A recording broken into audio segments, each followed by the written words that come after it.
ભાવનગરના સિહોરમાં ભારે વરસાદ નોંધાઈ રહ્યો છે। હવામાન વિભાગે જે પ્રમાણે આગાહી વ્યક્ત કરી છે તે અનુસાર હવે રાજ્યના અનેક જિલ્લાઓમાં વરસાદ જોવાઈ રહ્યો છે। ત્યારે ભાવનગરના સિહોરના ગ્રામ્ય પંથકમાં પણ આજે વરસાદ, જેમાં ટાણા, વરલ, કાજાવદર સહિતના ગ્રામ્ય પંથકોમાં વરસાદ જોવા મળી રહ્યો છે। આ સાથે સોનગઢ અને પીપલામાં પણ ભારે વરસાદ નોંધાયો છે।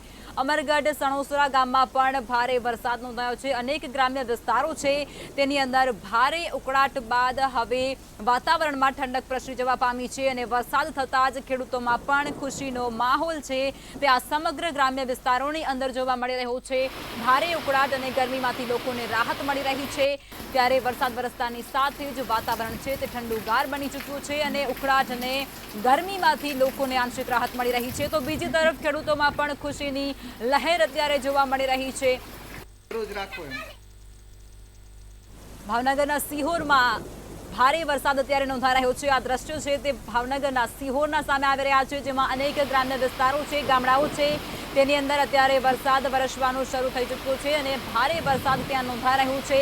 પહેલી સવારથી ભારે ઉકળાટ અને ગરમી બાદ હવે વાતાવરણમાં ઠંડક પ્રસરી જવા પામી છે અને વરસાદ વરસવાની સાથે જ જે ત્યાંના ખેડૂતો છે, ગ્રામ્યમાં વસ્તી જે ધરાવે છે ખેડૂતો, તેમાં પણ ખુશીની લહેર અત્યારે જોવાઈ રહી છે।